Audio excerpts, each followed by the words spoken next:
Conflict between Israel and Hamas led to some of the worst violence between both the Israelis and Palestinians in years. Brutal attacks in Gaza have left 145 Palestinians dead.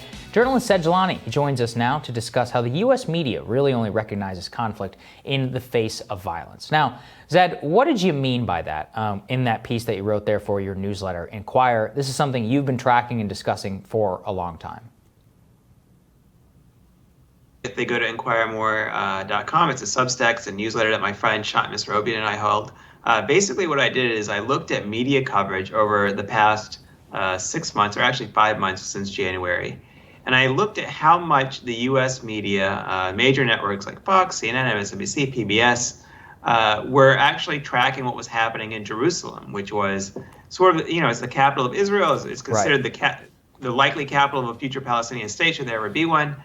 Basically, what's happening there is there are some Palestinian families who've lived in those homes for decades that some Israelis want to evict, right? They consider those to be to belong to the Jews based on claims that are in some cases decades old, in some cases more than 100 years old. Mm-hmm. This has caused a lot of consternation, there's been a lot of protests, but none of this was actually covered. It had been happening for months. There was an online campaign around these homes. There was a lot of education happening.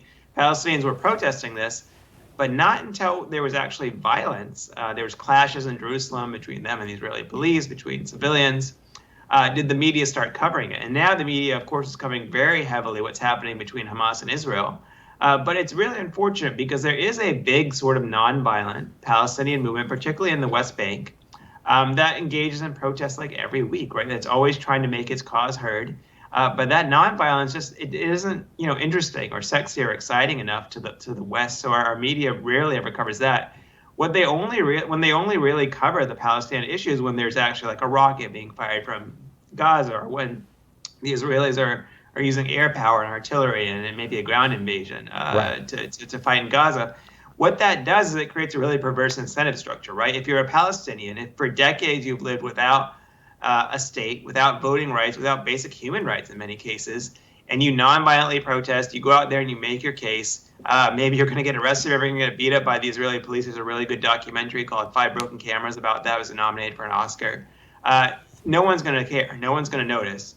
So what that does is it creates an incentive for you. You'll say the only way they're going to notice us is if we do fire the rocket, right? Or if we do commit some terrible act of violence, which of course is not justified, it's not lawful. Mm-hmm. But unfortunately, it's the creation of the status quo has created. The New York Times even had an article, and the headline was, "After years of quiet," as if for the past few years, if you're a Palestinian, you're living a great life, right? Rather than going through checkpoints, being pushed out of your homes, being pushed around by settlers, so on and so forth, right? We only pay attention to this conflict at its very worst moments, mm-hmm. but we don't pay attention to the day-to-day. And the day-to-day is really what creates the underlying conditions that leads to these worst moments of violence, I would argue. Yeah, and it actually, you're right, which is, it frustrates me, which is that a lot of pro-Israel advocates will say, well, what are you saying, that Hamas has the right to indiscriminately lob rockets at Israel? It's like, of course not. Nobody is saying it's terrible. I think an Israeli child was even killed. There's a Israeli school. That's terrible. But it's like you said, this didn't come out of a vacuum. Can you actually lay out? I think so many people don't even know where a lot of this even began. So not only settlements in Sheikh Jarrah, that neighborhood in East Jerusalem, but also conflict over the Al-Aqsa Mosque and Israeli control over that. Can you lay out what actually led to that? Since so much of the media, most people have no idea. They think that it's just like a conflagration came from nowhere. Yeah, I think a lot of people have a misunderstanding here that this is a conflict between two sovereign states, right? Like India or Pakistan are fighting, or maybe, Turkey and Greece are fighting. That's not actually what's happening. What's happening here is that the Palestinians have never had a country of their own. The same way we Americans have a sovereign country, we fought a revolution to have that against the British colonizers. The Palestinians have never had a state. And so what that means is that their status is always kind of temporary in all the areas that they're in. So in Jerusalem, there's something like 350,000 Palestinians. And their status is constantly under threat. There's constantly people petitioning Israeli courts, basically to kick them out of their homes, say it's not really theirs. It belonged to a Jewish person, maybe in the 1800s, or in some cases their court documents may say that, or in the early 1900s. So they should be removed from those homes, and it should be handed off to some Jewish organization that could therefore settle new people in those homes. And that happens constantly throughout the Palestinian territories. There was a conflict in a neighborhood called Sheikh Jarrah. And a lot of Palestinians, I think, were nonviolently protesting. They were using online media to raise awareness. They were very angry about this. Eventually, this resulted in some clashes in person between Palestinians and the Israeli police and security units. Some of that was in Al-Aqsa Mosque, which is a very holy site to Palestinians. So what you had videos of Israeli security going into Al-Aqsa using, flashbang grenades, smoke, so on and so forth. I think this outraged a lot of Palestinians. They felt hopeless. They felt like, we don't have a country. We can't petition. We can't do anything about this. Any Palestinian, basically, they have to rely on the good graces of the Israelis because they don't have voting rights. They don't have basic rights that the people who have their own country would have. So I think at that point, Hamas looked at that situation and they said, they're always in a power struggle with other Palestinian factions, particularly Fatah or the PLO in the West Bank. They looked at that and I think they thought, well, look, if we jump into this, we can get a lot of Palestinians liking us, right? So then they did their usual thing, was they fired some rockets off from Gaza. Most of these rockets are intercepted by the Iron Dome system, which is a very sophisticated defense system in Israel.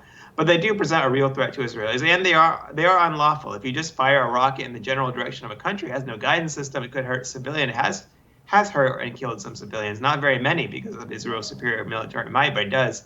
And then Israel responded to that with their barrage of fighting. And I think at this point, largely what's happening in Gaza is that Israel is trying to degrade Hamas and the general Gazan infrastructure. I think Israel always uses these opportunities to strike, to sort of lay the groundwork for sort of future leveling of their opponents in Gaza. And honestly, Israeli analysts actually refer to this as mowing the grass because they see it as a chore. Every few years, they're just going to have this fighting with Gaza. Of course, at some point, America and usually Egypt, they negotiate between Hamas and Israel, and there's a ceasefire. The fighting never really brings any permanent resolution to anything. Hamas doesn't have the military power to defeat Israel militarily. Yeah, obviously. And Israel basically just pummels Gaza into rubble, including often targeting a lot of infrastructure, which, I think something that's very important for people to know is that Israel does not conduct warfighting the same way the United States does. The United States was engaged in nation building in Iraq and Afghanistan. They were very concerned about civilian casualties. They wanted to win over the population through counterinsurgency. They would spend a lot of money on humanitarian aid, on building things for Afghans and Iraqis. Israelis are not involved in nation building. They're involved in nation destroying, right? All of the leading Israeli politicians oppose the creation of a future Palestinian state. They don't really care about the welfare of the Palestinians. So I think in the way that they tend to use their war fighting in these territories tends to be much more brutal than they let on.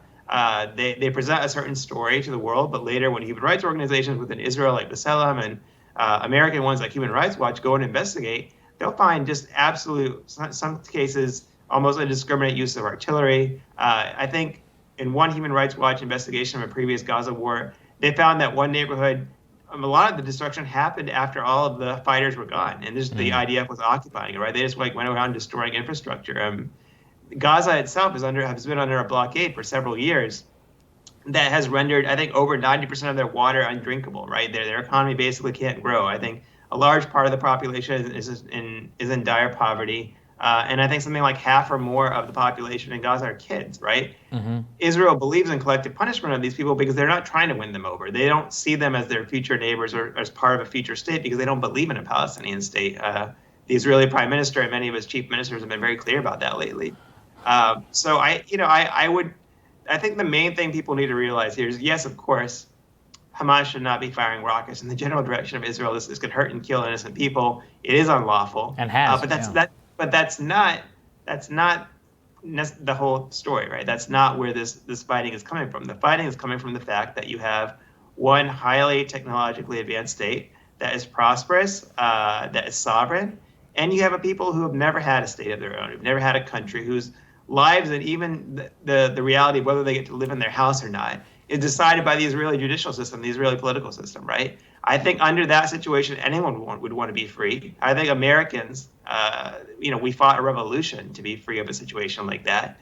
I think, if anything, we should be able to sympathize with what the Palestinians are going through. And ultimately, there's a really good documentary I suggest everyone watching this watch. It's called The Gatekeepers.